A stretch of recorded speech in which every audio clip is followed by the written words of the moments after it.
So it really is up to your imagination and creativity in terms of what you have learned so far. You learn how to create, you have to create, objects. You can have different color, different textures.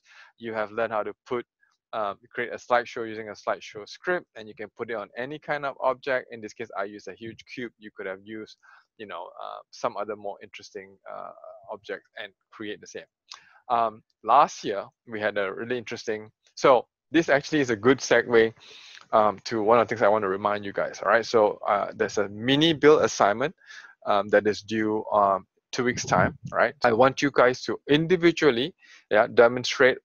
You would have created an object like this and demonstrate in a class live show and tell session here. All right, so it's not a big build. I don't expect you to build, architectural wonders and all that. No, but you can create a build. Show me how you have used creatively a material dispenser. How do you use a slideshow?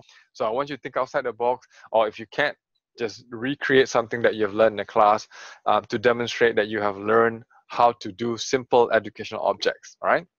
And it's also one step that I think it's helpful for students to move them along in their projects. All right. So maybe we want to create a slideshow, a YouTube. You can put a YouTube video on the prim, right, as part of your final design project for your prototype. Okay, so that's the idea in 2 weeks time. So you have some time to think about it.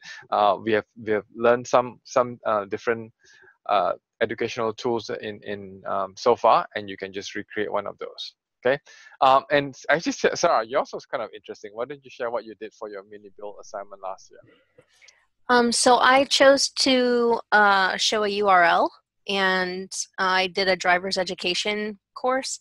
But when I made my build, I created a car, and you could sit inside the car, and when you looked through the windshield, it was the video of like a don't text and drive.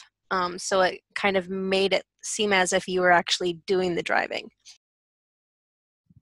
Yeah, very interesting idea. So she was thinking, Sarah was thinking outside the box, right? So here you want to immerse the learner in the content. It's basically a link to a YouTube video, but instead of putting on a flat screen, she built a car, and then it projected onto the screen on the car. All right. Well, you had a convertible, didn't you? Create a convertible? I think I did, only because I wasn't sure how to get a door to open and close.